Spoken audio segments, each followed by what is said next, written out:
Breaking news this morning that Joe Biden has decided to ban Russian oil imports to the U.S. Luckily, we have a great energy expert. His name is Rory Johnston. He is the author of the Commodity Context Substack, of which we'll have a link down there in the description. Rory, thank you so much for joining the show. We really appreciate it. Thanks so much for having me, guys.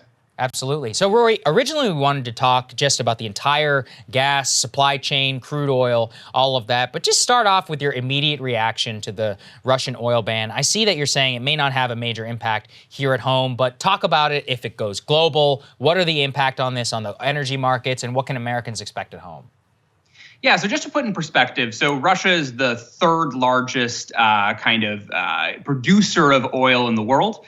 It produces about 10 to 11 million barrels a day. It exports about 5 million barrels a day of crude oil and just shy of 3 million barrels a day of kind of refined petroleum products like diesel and gasoline. So what we saw this morning with the Biden announcement was kind of, an outright ban of all petroleum. So that's crude and refined products. The latest data we have shows that there wasn't a ton of imports coming in already, something on the order of about 400,000 barrels a day, relatively small in the scheme of total U.S. petroleum imports. But it's one more step in the direction of a larger ban on Russian energy, which even a week ago, let alone 2 weeks ago, was considered, a red line, completely sacrosanct, given the fears that Western political leaders had about the price impacts that we're already seeing. Mm-hmm. So when they initially proposed those, the suite of sanctions to oppose and to kind of punish Russia for its invasion of Ukraine, there were very explicit carve-outs for energy to avoid these price spikes. But what we've seen over the past week or so is that most energy companies have already essentially self-sanctioned. They don't want to deal with the hassle. They don't want to deal with the reputational risks. The only actual purchase I've seen reported of a major purchase of Russian crude was done by Shell a couple of days ago,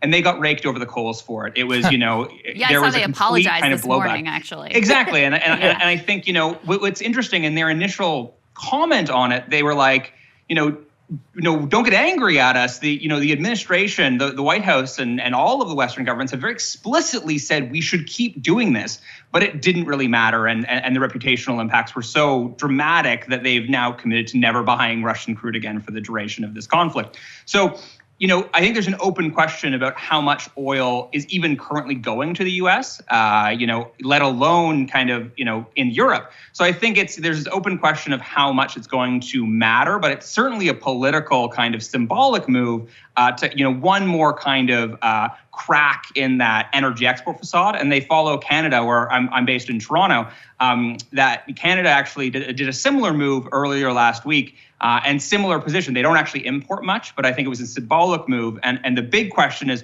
whether Europe and some of U.S. Asian allies will follow suit. Yep. So you're saying that in some ways the Russian oil ban is already in action and is already in some ways priced in. What does it mean though for the Russian domestic economy? I mean, these are, Russia's oil exports, energy exports broadly are entirely the lifeline of the Russian economy. Not to mention that everything else at this stage is already more or less explicitly sanctioned. So, this is something that initially there was debate about which direction the energy weapon, if you will, would be used. There was initially concern that, Russia could itself, hold back oil exports, kind of like we saw during the OPEC the Arab OPEC member embargo back in '73. But I think over the course of this conflict, we've seen that Russia really wants to maintain those export earnings, and what we've seen is the energy weapon used in the alternative direction, kind of this demand security vector. And I think that is this big question is whether or not Western governments and Western populations are going to have the wherewithal to stomach the pain of these kind of pump price jumps. Because I think you were saying, are they priced in? I think part of it's priced in, but I think the uncertainty is still so high that I think we could still very easily see prices jump from here. And you were talking a little bit earlier about the backdrop, and just to put in perspective. We've already been through a historic kind of record-setting rally in oil markets, back from negative prices in 2020 all the way up to $90 a barrel Brent, even before Russia and Ukraine entered the headline mix.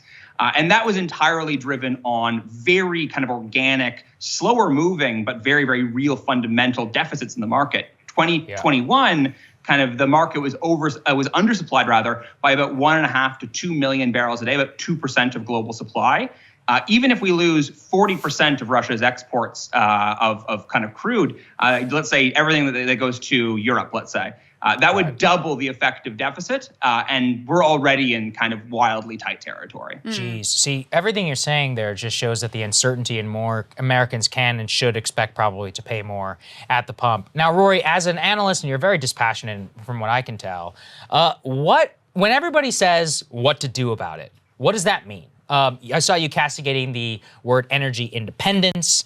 People are talking about drilling more. I am in favor of something like that based on what I can see. Perhaps you can tell me that I am wrong. Tell us, is there anything that can be done in the short term to lower the price at the pump for the average American? I'm talking in the next 3 to 6 months. I mean, so there's two things I think that can be done, and one seems a bit unlikely right now, and the other seems kind of downright terrible. The unlikely one is that U.S. shale producers really do ramp up. What we would have seen in pretty much any prior period, before COVID, would be prices well below this level would have stimulated absolute gangbusters growth in U.S. production, drilling kind of out the wazoo, and we would have seen, in 2018, for example, with prices well below where they were even before the Russia kind of Ukraine price spike, we saw U.S. production growth of 1.5 to 2 million barrels a day, which was more than global demand growth for that year. So this is this kind of fear that shale would always overproduce and kind of crush the price. We haven't seen that since COVID, and a lot of that is because of this worry about maintaining cash flow discipline and trying to repay investors, which more or less took a bath for the past decade because these producers were very, very bad at kind of not chasing the prices up and crushing prices, once they were there.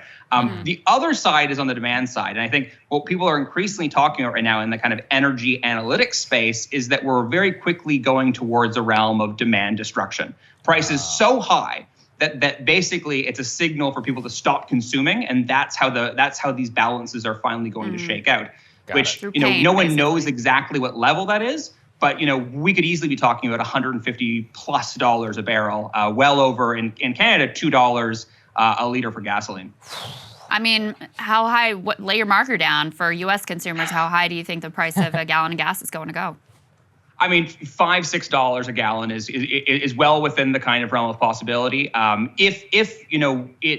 If it takes even longer, and this is the question, the challenge is we don't have great information on demand destruction because it's very rare in all of the oil market's history that prices have ever actually needed to prompt it. So, on the one side, we consume a lot less oil as a portion of our economy now than we did, in the 70s or even back in the financial crisis. So on one level, you could say, well, consumers can even, can swallow even higher prices because of that lower overall mix of spending.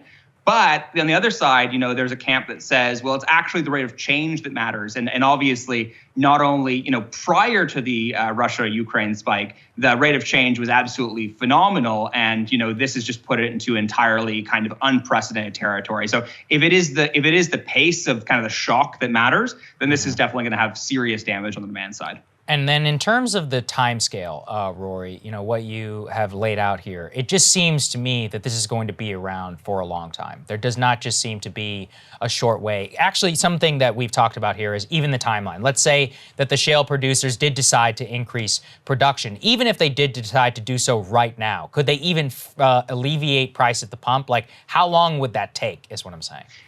Yeah, so the one interesting thing about U.S. production is that unlike most global oil production, which takes 5 to 10 years to kind of sanction and kind of get into production, U.S. shale is known as short cycle, which means it can kind of come up and get going really quickly. Probably in the span of 3 to 6 months, you could see a very meaningful supply response if people started actually deploying the drilling rigs in the field right now, and there weren't all of these other kind of supply chain bottlenecks that we're seeing. Labor, there's an issue with sand availability, which is used in the fracking process. So again, these are all complex kind of supply chain factors that we don't have fantastic visibility on in the best of times. And the pace of things are moving now. a lot of our data is lagged by upwards of 2 months, which 2 months was literally a lifetime ago. So we're kind of, analysts are kind of staring at this market to a degree, kind of blind, the only signal that is moving as quickly as the market right now is the price itself, which is kind of your signal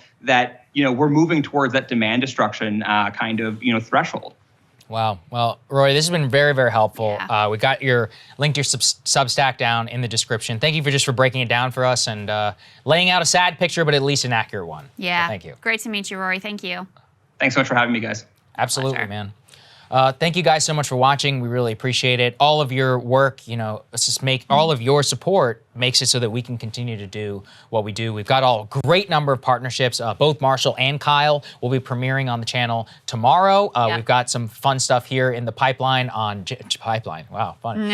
With James Lee as well. We've got another very exciting partnership to announce soon. Matt Stoller's video continues to do well. You're supporting all that work and all the build up here to the midterm elections, in addition to the dynamic coverage that we require of Ukraine, which put extra hours and making sure that everything is going smoothly. So thank you all so much for your support. It means a lot, and there's a link down there in the description if you can help us out. Thank you very much. Love you guys so much. Enjoy the content tomorrow, and we will see you back here on Thursday. See you Thursday.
Hey guys, thanks so much for watching. That's right. Just as a reminder, you can become a premium subscriber today. Watch the full show completely uncut, our reactions to each other's monologues. You get to listen to it. You get to ask us questions, all that good stuff. Link is right there in the description or at breakingpoints.com. Best of all, great way to say screw you to the mainstream media.